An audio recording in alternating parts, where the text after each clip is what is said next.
Hi, I'm Sophia, single mom to one amazing son, Marcus, who's been my whole world since his dad split when he was 2. 28 years of just us against the world. I worked 2 jobs most of his life, administrative assistant by day, waitressing weekends, so he could go to college without drowning in debt. We used to talk every day, even after he moved out. Sunday dinners were our thing, non-negotiable. Then Vanessa happened. Don't get me wrong, she seemed sweet at first. The wedding was beautiful, but that's when I met her parents, Richard and Eleanor. Something felt off right away. Your son is joining our family now, Eleanor said at the rehearsal dinner, her smile never reaching her eyes. We do things differently than you might be used to. Different how? I asked. Family stays close. Very close, Richard added, his arm around Vanessa. We see our children several times a week. It's tradition. After the honeymoon, the Sunday dinners became every other week, then monthly. Then, we'll let you know when we're free. Mom, we're just busy settling in, Marcus would say when I called. Vanessa's parents are helping us with the house renovations. I'd drop by with homemade lasagna, and Vanessa would say, "Oh, we just ate." Richard and Eleanor brought dinner over. Last month, I finally got them to come for Sunday dinner. I made Marcus's favorite pot roast. This is interesting, Eleanor said, barely touching her food. We avoid red meat. Isn't that right, Vanessa? We're trying to eat healthier, Mom, Marcus muttered, looking uncomfortable. I didn't know. You could have told me, I said, trying to keep my voice steady. Well, Sophia, not everyone communicates their family's needs effectively, Richard replied with that condescending smile. Mom still uses plastic containers, Vanessa whispered to her mother, loud enough for me to hear. We only use glass now. Toxins, you know. The dinner spiraled from there. Every topic I brought up was shut down. When I mentioned our traditional summer camping trip, Eleanor laughed. Marcus was just telling us how relieved he is to not do that anymore. Right, honey? The look on my son's face. I couldn't recognize him anymore. Later that night, my phone buzzed. Marcus. I think we need space. Vanessa feels uncomfortable around you. You're too critical of our choices. Me. When have I ever criticized your choices? Marcus. You're doing it now. This is why we need to cut ties for a while. Richard and Eleanor agree it's for the best. I stared at those words. Cut ties, with his own mother, after everything. Me. Understood. I set my phone down and pulled out a notebook. At the top, I wrote manipulation timeline. I started with the wedding, noting every canceled plan, every strange comment, every time Marcus repeated phrases that sounded nothing like him and everything like Richard or Eleanor. This wasn't my son talking. This was something else entirely, and I wasn't going down without a fight. I was sorting through old photos when the doorbell rang at midnight. Mom, can I come in? Marcus stood on my porch, soaking wet from the rain, eyes red and puffy. What happened? Are you okay? I don't know anymore.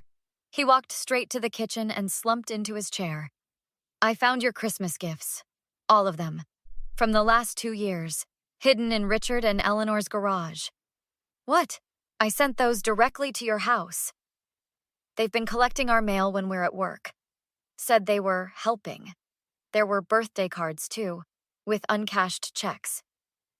You thought I stopped sending gifts? Vanessa said you couldn't afford them anymore, that you were jealous of what her parents gave us. I poured us both tea, my hands shaking. They told me you called Vanessa asking for money, said you were in debt. I've never asked either of you for a dime in my life. I know that now.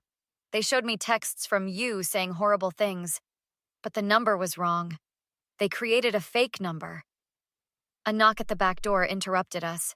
Diane peeked in with a casserole dish. Sorry to barge in, but I saw the lights and… Marcus, you're here. Hey, Diane.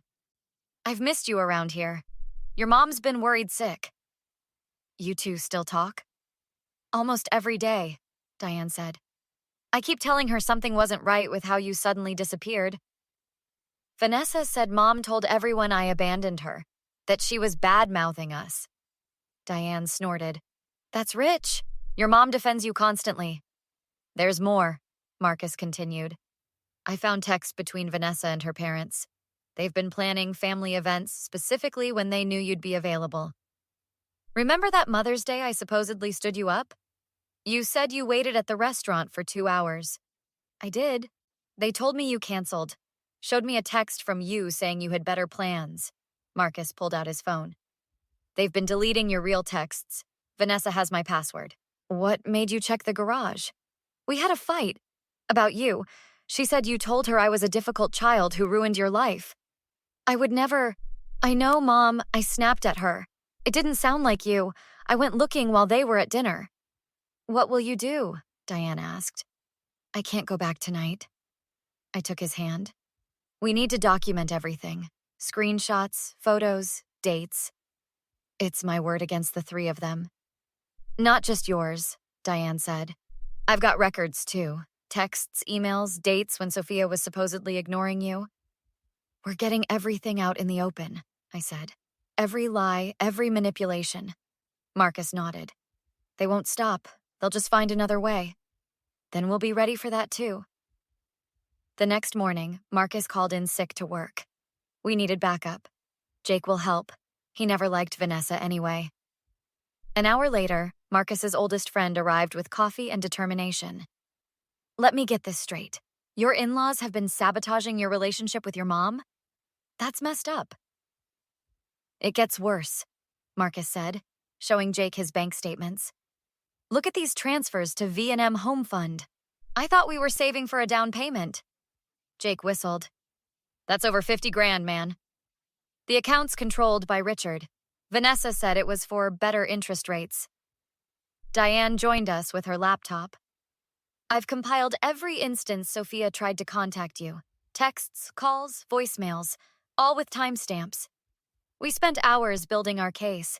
Then came the hard part, setting the trap. We need to get them all together, I said. Somewhere they can't escape. Richard and Eleanor's anniversary dinner, Marcus suggested. This Saturday. They're expecting us. Perfect. Jake, can you show up claiming Marcus invited you? Love to crash that party. I'll call with a family emergency during dinner, Diane added. Give Sophia a reason to show up too. Saturday arrived. Marcus went ahead while I waited for Diane's signal. When my phone rang, I drove to the restaurant, heart pounding. The hostess led me to their private room. Eleanor nearly choked on her wine when she saw me. What are you doing here? Diane called. Said there was an emergency with Marcus. Richard stood up. There's no emergency. Marcus is fine. Actually, I'm not, Marcus said, his voice steady. Jake, show them the account statements. Jake handed out copies. Richard, care to explain where Marcus's money went? Eleanor turned pale. This is a private family dinner. You have no right. Like you had no right to hide my gifts? I pulled out the Christmas presents I'd found in their garage.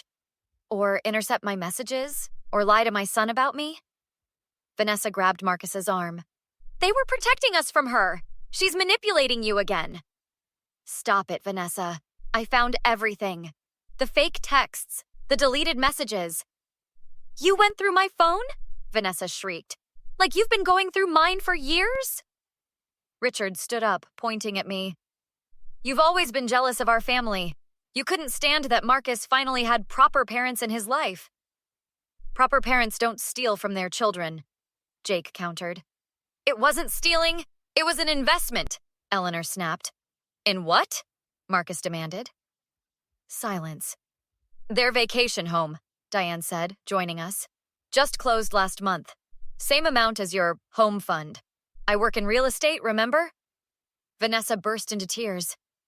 They were going to add our names to the deed, as a surprise. Show me the paperwork, Marcus said. More silence. You have 2 choices, Marcus continued. Return my money or I go to the police. You wouldn't dare, Richard hissed. Vanessa, tell your husband what happens if he pursues this. Vanessa straightened up, mascara streaming down her face. If you do this, we're done. I'll divorce you. Marcus looked at her for a long moment. Then I guess we're done. Richard lunged toward me. This is all your fault. Security arrived as Richard pointed at me. "This woman is harassing us! Remove her immediately!" "Actually," the manager said, checking his tablet, "I have records of threatening emails from this gentleman to Miss Sophia Walsh. We've already called the police." Richard's face went from red to white. "Forgot I worked here in college, didn't you, Richard?" Jake smiled. "My uncle still owns the place?" The police arrived 15 minutes later.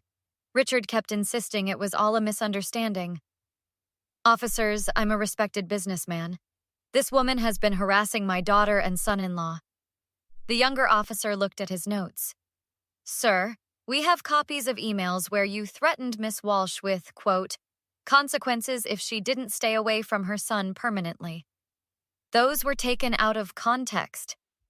You also wrote that you would make sure she regrets ever trying to contact Marcus again. Care to explain the context of that?" 3 weeks later, I sat in the courtroom as the judge granted the restraining order against Richard. Outside, Marcus hugged me. He got off easy. The DA wanted to pursue criminal charges. "The restraining order is enough. I just want them out of our lives." About that, Vanessa filed for divorce yesterday. She's moving back in with her parents. "I'm sorry, honey." "Don't be. I've been talking to a therapist. He says what they did was classic isolation abuse. I can't believe I didn't see it." "That's how manipulation works. They make you doubt yourself." Jake jogged up with his phone out. "You guys seeing this? Richard's company stock is tanking, down 30% since the arrest." "What happened?" "Someone anonymously sent evidence of billing fraud to their biggest clients. Turns out they've been double charging for years. Vanessa always bragged about her dad's creative accounting," Marcus said. "Guess it caught up with him." 2 months flew by.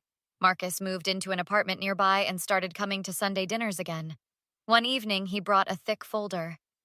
"The divorce is final, and I got this in the mail." Inside was a check for his missing $50,000, plus interest. Eleanor sent a note. Says they're moving to Arizona. Their country club friends won't talk to them anymore. "Are you okay with all this?" "Better than okay. For the first time in years, I feel like myself again." The doorbell rang. Diane arrived with a bottle of champagne, followed by Jake and his new girlfriend. "Ready for the housewarming?" I'd finally bought my dream cottage by the lake, something I'd talked about for years but never thought possible. "Almost. Marcus is hanging the last pictures." "Never thought I'd see the day when Richard and Eleanor would be social outcasts," Diane said, pouring glasses. "Their charity board asked them to step down last week." "Vanessa called me," Marcus added. "Wanted to explain her side and maybe work things out." "What did you say?" I texted back one word: understood. We all burst out laughing. "To new beginnings," Jake raised his glass. Later, as everyone chatted on the deck overlooking the water, Marcus sat beside me. "You know what's funny? Eleanor once told Vanessa that you'd never amount to anything without a man in your life." I looked around at my new home, my true friends, and my son, back in my life where he belonged. I'd say I amounted to exactly what I wanted to be, which is free. The sun set over the lake, painting the sky in brilliant colors. For the first time in years, I felt completely at peace. Would you cut someone completely out of your life if they tried to destroy your relationship with your child? Or would you consider forgiveness if they genuinely apologized? What would you have done differently if you were in Sophia's position? If this story resonated with you, please hit that like button and share your thoughts in the comments. Don't forget to subscribe for more compelling stories about overcoming toxic relationships and family drama. New videos every day.